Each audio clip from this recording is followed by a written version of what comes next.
চলছে প্রসেনজিৎদার শিব পার্বতী মূর্তি রং করার পালা। আমি প্রথমে খড়ি চাপিয়ে নিয়েছি, মুখটা এখনো মাথার পেছন দিককার জলটা টানছে বলে একটু কাঁচা রয়েছে, তাই জন্য আমি ড্রায়ার দিয়ে একটু হালকা সেঁকে নিচ্ছি, প্লাস ধরো রোদেও রেখেছি, তাহলে বিষয়টা টানছে, তার সাথে সাথে কিন্তু একটু রং করছে। যেহেতু কালকে এটা ভাগীরথীতে উঠবে, সেহেতু আজকে একটু কাজের প্রেশার আছে। আগে জটাটা রং করে নেবো, তারপর কিন্তু আমি শিবের মুখে আবার খড়িটা জমিন করবো।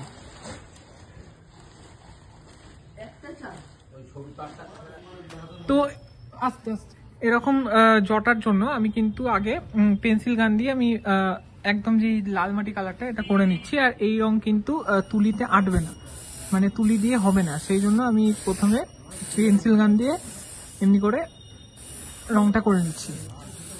যেহেতু জটাটা পাট আর মাটি দিয়ে করা, সেহেতু তার মধ্যে পাটের তো কালারের এফেক্টটা রয়েই থাকবে, তার সত্ত্বেও এরকম করে আমি কিন্তু রং করে দিচ্ছি। আর কথা হচ্ছে,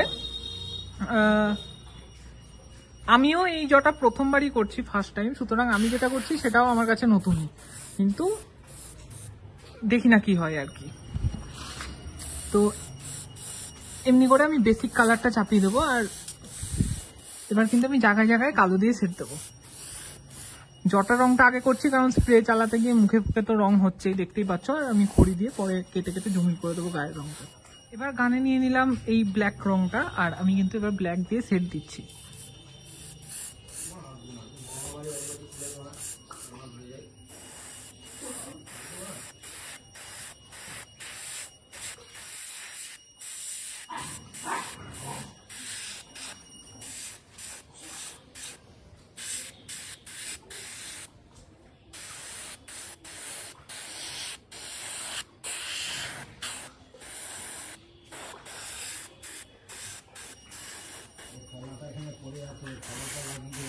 ব্ল্যাক দিয়ে আমি জায়গায় জায়গায় সেট দিচ্ছি।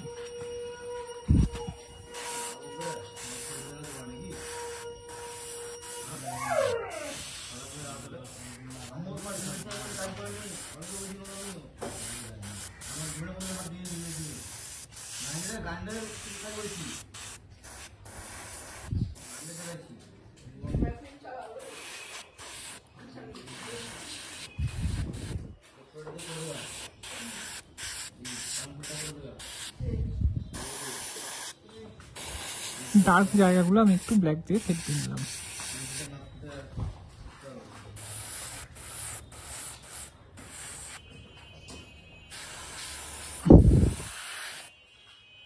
তারপর একটু ডিপ সবুজ গানে ভরে একটু পাতলা করে জলের সাথে আমি কিন্তু দেখো ওপর ওপর গুলো হালকা হাইলাইট দিয়ে দিয়েছি।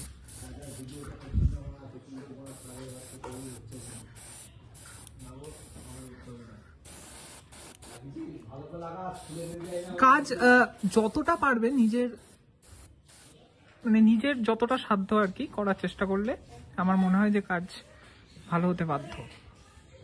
এবার বাকছাল করে নেওয়ার পালা। আর বাকছালে তো তোমরা জানোই আমি এই কালারটা ইউজ করছি, আর এমনি করে খড়ির ওপরে আমি কিন্তু স্প্রে দিয়ে দিচ্ছি।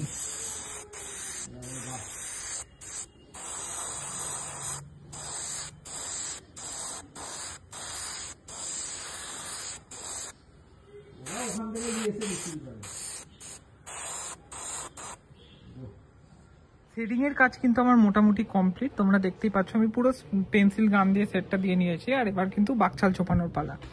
তো বাকছাল পুরোটা ছুপি নেওয়ার পর আমি দেখাচ্ছি তোমাদের কেমন দেখাচ্ছে। মুখ রং জুমিন করে নিয়েছি, আর মুখ রঙের জন্য আমি খড়ির সাথে একটু অরেঞ্জ আর হলুদ মিশিয়ে নিয়েছি এখানে, দিয়ে মুখ রংটা তৈরি করেছি। আর মুখ রং করে নিয়েছি, চুলে কালো রং করে নিয়েছি, আর এটা শুকোতে শুকোতে এবার আমি পাহাড় রং করছি। আর পাহাড়ের জন্য আমি একদম পাতলা করে কালো রং নিয়ে আগে খাঁজে খুঁজে ভরে নিচ্ছি।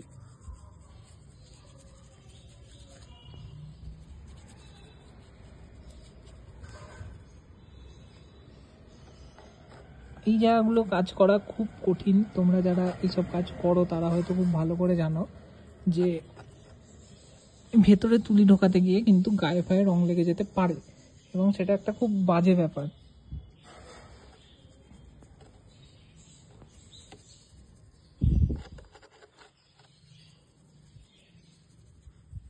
তো আমি চলো পুরোটা করে নিই, দিয়ে তোমাদের দেখাচ্ছি। রং দেখে তোমরা বুঝতেই পারছো ডার্ক সেটগুলো ব্ল্যাক দিয়ে দিয়েছি যেরকম বললাম। তারপর আমি একটু খয়েরি রংটা, মানে এই রংটা একটু মেশিনে করে উড়িয়ে নিয়েছি, আর এবার কিন্তু আমি হালকা হালকা করে সবুজের শেড দিচ্ছি।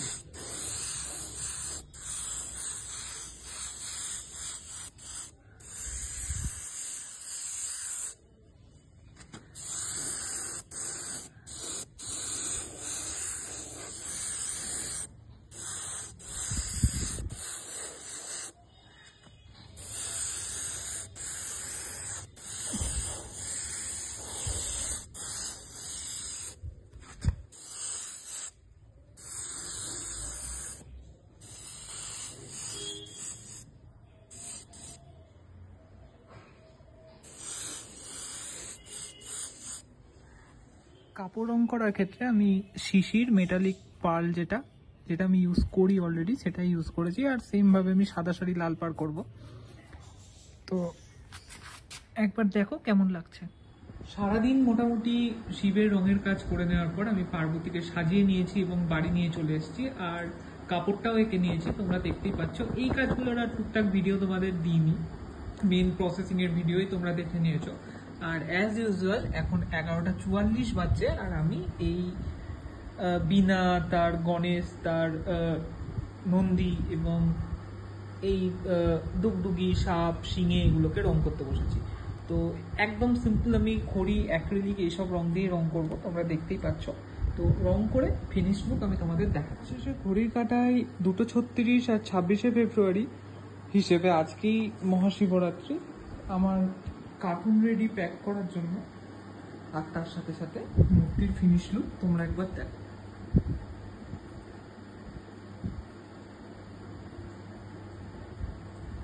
দেখতে খুব ছোট হয় একটি প্রতিমা, এবং তোমরা যারা আমার কাছ থেকে মূর্তি নাও অনেকেই বলো দাদা এত দাম কেন। দামটা তোমরা ধরে নাও যে মূর্তির দাম নয়, আমার খাটনির দাম।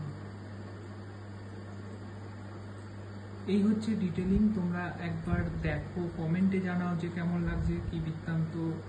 ভুল চোখে পড়লে অবশ্যই জানিও। ছোট্ট পাড়া গণেশ, সেটা করতে তো আমাকে রীতিমতো বেগ পেতে হয়েছে। খুবই ছোট গণেশের মূর্তিটা। পার্বতী, শিব মোটামুটি কি পুরোই কমপ্লিট। সমস্ত কিছু আমি ফিক্সড করে নিয়েছি। তো এবার আমার প্যাকিংয়ের পালা। তো এই ছিল কমপ্লিট লুক।